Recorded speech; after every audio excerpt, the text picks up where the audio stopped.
Assalamualaikum warahmatullahi wabarakatuh. Perkenalkan, nama saya Indah Dewi Putri Paransa. Saya dari kelas C1A.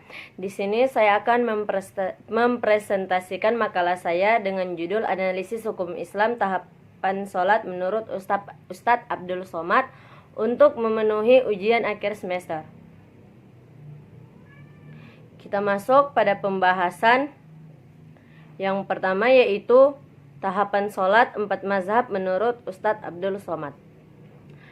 Dalam perkara ini ada perbedaan antara mazhab Syafi'i, mazhab Hambali, mazhab Maliki, dan mazhab Hanafi. Perbedaannya adalah sebagai berikut. Yang pertama, niat. Dalam hadis dikatakan innamal a'malu binniat. Artinya sesungguhnya segala amal tergantung pada niat. Dalam mazhab Syafi'i dikenal dengan muqaramah sejalan dengan takbir dan niat. Kasat ta'aruf ta'yin, yakni sholat asar 4 rakaat jadi makmun, maka dijalankan niatnya dengan takbir dari A sampai bar. Sedangkan Hanafi, Hambali, dan Maliki niatnya beberapa saat sebelum takbiratul ihram. Yang berniat sebelum takbiratul ihram sah, dan di dalam takbiratul ihram pun sah. Yang kedua, melafazkan niat. Talafuz bin niyah. Letak niat itu di mana? Inna kalama alafil fuadi walamaju ilal liyan ala fuadi dalilan. Yang artinya sesungguhnya ucapan atau niat itu dari hati dan lidah diciptakan sebagai bukti. Maka bagi orang yang tidak was-wasan langsung saja.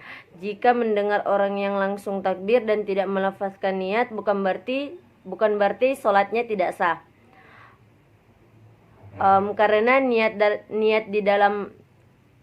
dalam hati dalam kitab Ashbahwan Nadoir Imam Abdurrahman Asyayuti, mahlun niyati al-qalbu. Tempat niat adalah di dalam hati. Tapi bagi sebagian orang yang was-was, maka melafazkan niat itu hukumnya mustahab menurut mazhab Syafi'i. Menurut mazhab Maliki, talafuz bin niyah lazia 5 asru. Melafazkan niat tidak disyariatkan.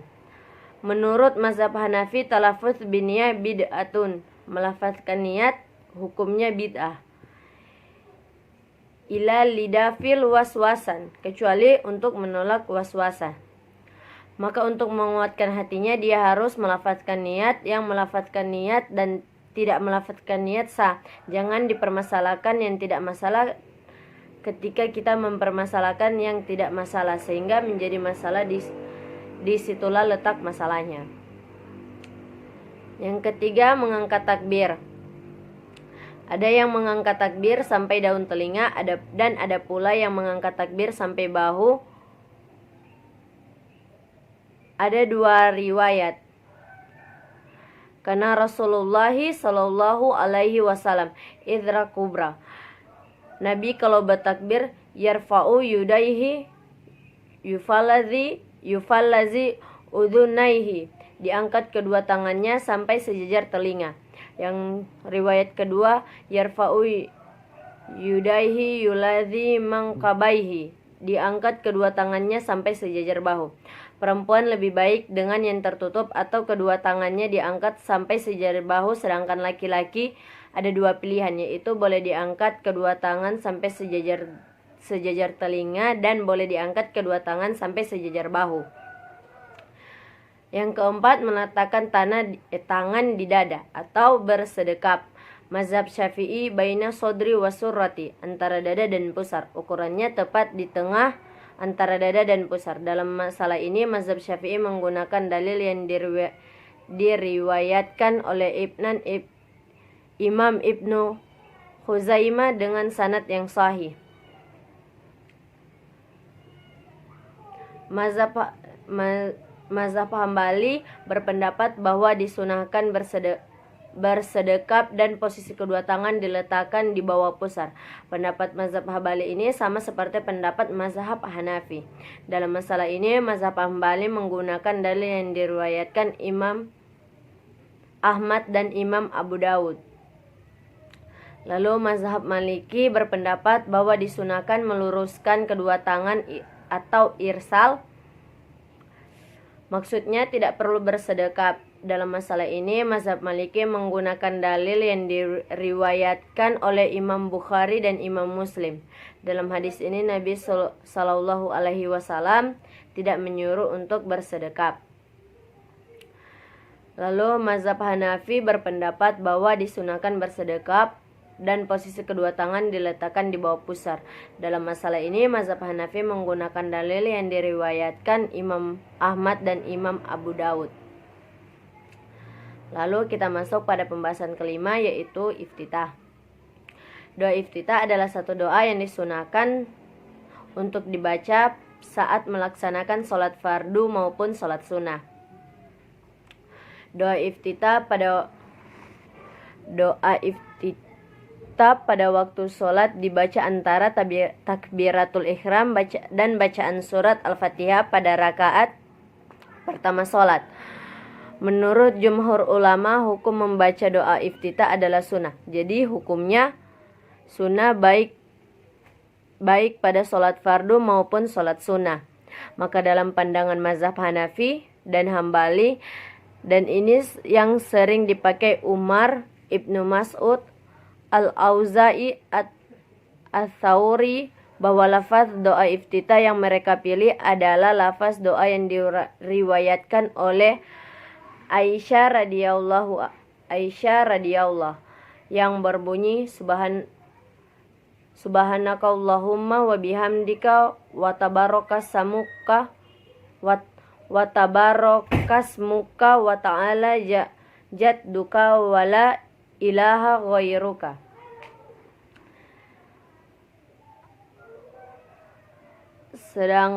Sedangkan dalam penilaian mazhab Syafi'i, walaupun semua redaksi doa tersebut bisa dibenarkan, namun mereka lebih memilih bahwa lafaz doa iftitah terbaik adalah seperti yang diriwayatkan oleh sahabat Ali bin Abu Thalib yang berbunyi, wajjahtu wajhiya lilladzi fataras samawati wal ard hanifa wa ma'a minal musyrikin. Inna sholati wa nusuki wa mahyaya wa mamati lillahi rabbil alamin. La syarika lahu wa bidzalika umirtu wa ana minal muslimin. Allahumma antal malik la ilaha illa anta rabbi wa ana abduka zalamati nafzi wa taraftu bidzanbi faghfir li dzunubi jami'a. La yaghfiru dzunuba illa anta wahdini li ahsanil akhlaq la yahdi li ahsaniha ila anta wasyrif ani sayyi'aha la yashrifu ani sayyi'aha ila anta labbaika wa sa'daika wal khairu kullu bi yadaika wa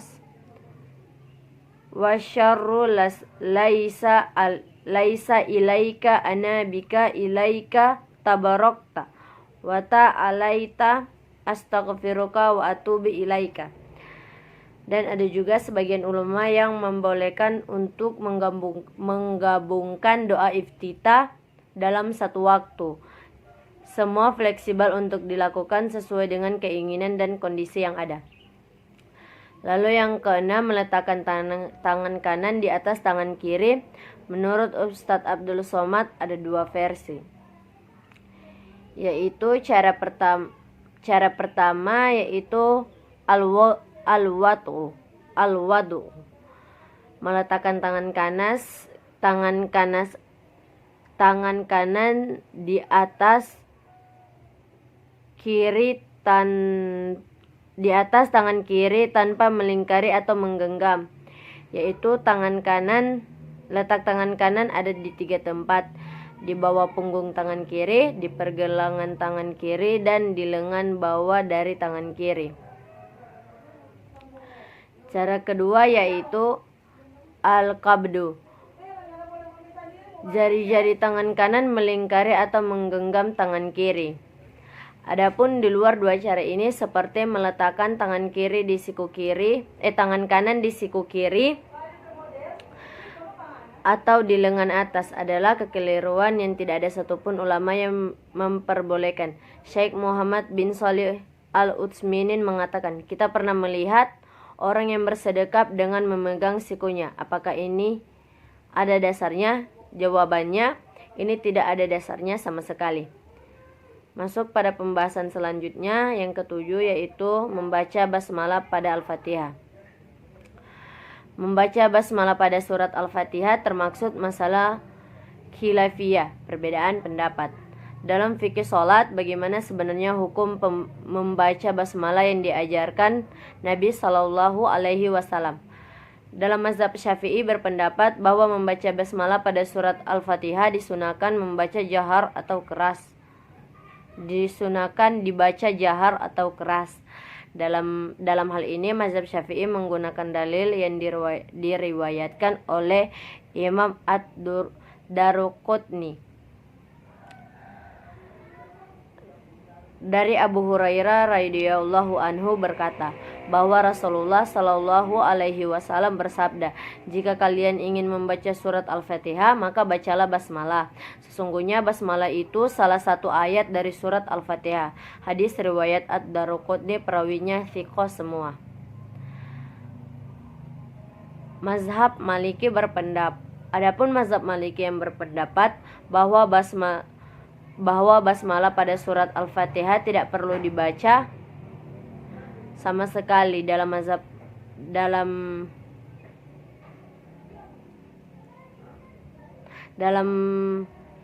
hal ini mazhab Maliki menggunakan dalil yang diriwayatkan oleh Imam Bukhari dari Anas bin Malik radhiyallahu anhu berkata bahwa Rasulullah Shallallahu Alaihi Wasallam, Abu Bakar, Umar, dan Utsman dan Ali memulai salatnya dengan Alhamdulillahi Rabbil Alamin. Hadis riwayat Bukhari. Mazhab Syafi'i pula berpendapat bahwa membaca basmalah pada surat Al-Fatihah disunahkan dibaca sir atau pelan, minimal dibaca di dalam hati. Dalam hal ini mazhab Hanafi menggunakan dalil yang diriwayatkan oleh Imam Ad-Daruqutni, yaitu dari Abu Hurairah radhiyallahu anhu berkata bahwa Rasulullah Shallallahu Alaihi Wasallam bersabda, jika kalian ingin membaca surat Al-Fatihah maka bacalah basmalah. Sesungguhnya basmalah itu salah satu ayat dari surat Al-Fatihah. Nah, mazhab Hanafi dan Hambali membaca basmalah dengan sir atau pelan. Hal ini sering kita temui di Mekah atau Madinah, lebih tepatnya Saudi Arabia, yang memiliki mazhab Hambali sebagai mazhab resminya. Sedangkan mazhab Maliki kebanyakan itu memakai mazhab Maliki itu muslim yang ada di Afrika Utara, tidak membaca basmalah sama sekali. Adapun mazhab Syafi'i yang mayoritasnya Indonesia, Malaysia, Asia Tenggara, Yaman, sebagian Mesir, dan lain-lain membaca Al-Fatihah dengan mengeraskan basmalah atau jar, yaitu keras. Lalu ruku 4 posisi. Pada 4 posisi ketika ruku, bangun dari ruku, i'tidal, sujud, dan bangun dari tasawuf awal. Keempat mazhab ini sepakat mengangkat tangan 4 posisi kecuali mazhab Hanafi. Mazhab Hanafi mengangkat tangan sekali saja. Adapun mau ruku, bangun dari sujud, dan bangun dari ta'awudz awal tidak mengangkat tangan. Ketika ruku, kepala jangan mendongak dan jangan pula terlalu menunduk, tapi datar. Diibaratkan ada sebuah mangkok di atas kepala tapi tidak tumpah saking datarnya. Adapun perbedaan antara 4 mazhab tersebut saat membaca doa i'tidal atau bangun dari sujud, Rabbana lakal hamdu. Hambali menggunakan lakal hamdu. Lalu masuk pembahasan yang ke-9, yaitu sujud.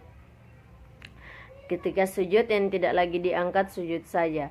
3 mazhab sepakat, mazhab Syafi'i, Maliki, dan Hambali, ketika sujud lutut lebih dulu baru kemudian tangannya. Gerakan sujud mendahulukan lutut. Lutut ini dipakai mayoritas muslim di Turki, India, Pakistan, Afghanistan, sebagian Mesir, dan Afrika Barat. Mazhab Hanafi. Mazhab Hanafi berpendapat bahwa ketika sujud disunahkan mendahulukan kedua lutut, baru kemudian kedua tangannya. Dalam hal ini mazhab Hanafi menggunakan dalil yang diriwayatkan oleh Imam Abu Daud, At-Tirmidzi, dan An-Nasai. Lalu mazhab Maliki berpendapat bahwa ketika hendak sujud disunahkan mendahulukan kedua tangannya, baru kemudian kedua lututnya. Dalam hal ini mazhab Maliki menggunakan dalil yang diriwayatkan oleh Imam Abu Daud dan An-Nasai. Mazhab Syafi'i juga berpendapat bahwa ketika hendak sujud disunahkan mendahulukan kedua lutut, baru kemudian kedua tangannya. Pendapat mazhab Syafi'i ini seperti pendapat mazhab Hanafi. Dalam hal ini mazhab Syafi'i menggunakan dalil yang diriwayatkan oleh Imam Abu Daud, At-Tirmidzi, dan An-Nasai. Mazhab Hambali berpendapat bahwa ketika hendak sujud disunahkan mendahulukan kedua lutut, kemudian kedua tangannya. Pendapat mazhab Hambali ini pendapat sama seperti pendapat mazhab Hanafi dan Syafi'i. Dalam hal ini mazhab Hambali menggunakan dalil yang diriwayatkan oleh Imam Abu Daud, At-Tirmidzi, dan An-Nasai. Lalu kita masuk pada tahiyat. Tahiyat di dalam sholat menjadi dua bagian. Yang pertama, tahiyat yang terjadi setelah 2 rakaat pertama dari sholat maghrib, isya, zuhur, dan asar, dan tidak diakhiri dengan salam. Yang kedua adalah tahiyat yang diakhiri dengan salam, baik pada sholat yang 2 rakaat, 3, atau 4. Tahiyat awal Hambali, tahiyat pertama itu wajib. Mazhab lain hanya sunnah. Tahiyat akhir menurut mazhab Hanafi hanya sunnah, bukan wajib. Kalimat lafaz tahiyat, at-tahiyatu lillahi wassalatu wat-thayyibatu wassalamu. Kehormatan itu yang artinya kehormatan itu kepunyaan Allah. Sholawat dan kebaikan serta salam sejahtera. Alaika ayyuhan biyu warahmatullahi wabarakatuh. Kepadamu wahai Nabi dan rahmat Allah serta barakahnya. Assalamu alaina wa ala ibadillahi solihin. Semoga kesejahteraan tercurah kepada kami dan kepada hamba-hamba yang saleh. Dan kepada hamba-hamba Allah yang saleh.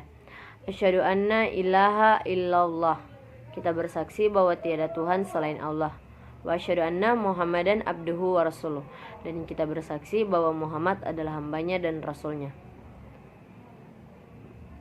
Menurut mazhab Maliki, hukumnya hanya sunnah, bukan wajib. Kata lafaz tahiyat, at-tahiyatu lillahi, az-zakiyatu lillahi, at-thayyibatu as-sholawatu lillahi. Kehormatan itu kepunyaan Allah, kesucian bagi Allah, kebaikan dan sholawat juga bagi Allah. Lalu mengucap masuk pada mazhab Syafi'i, yaitu hukumnya wajib. Kalimat lafaz tahiyat, atayatul mubarakatuh salawatu thayyibatul lillahi. Kehormatan, barokah, salawat, dan kebaikan adalah kepunyaan Allah. Mazhab Hambali hukumnya wajib. Kalimat atau lafaz tahiyat itu atayatu lillahi wassalatu wa thayyibatu. Kehormatan itu kepunyaan Allah, juga salawat dan kebaikan. Masuk pada pembahasan terakhir, yaitu mengucapkan salam. Menurut 4 mazhab kalimatnya sama, yaitu assalamualaikum warahmatullahi.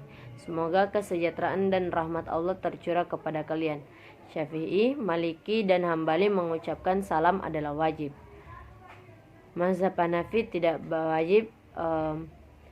Mazhab Hambali wajib mengucapkan salam 2 kali, sedangkan yang lain hanya mencukupkan 1 kali saja yang wajib. Sekian, itu hanya presentasi dari saya. Apabila ada salah kata mohon dimaafkan.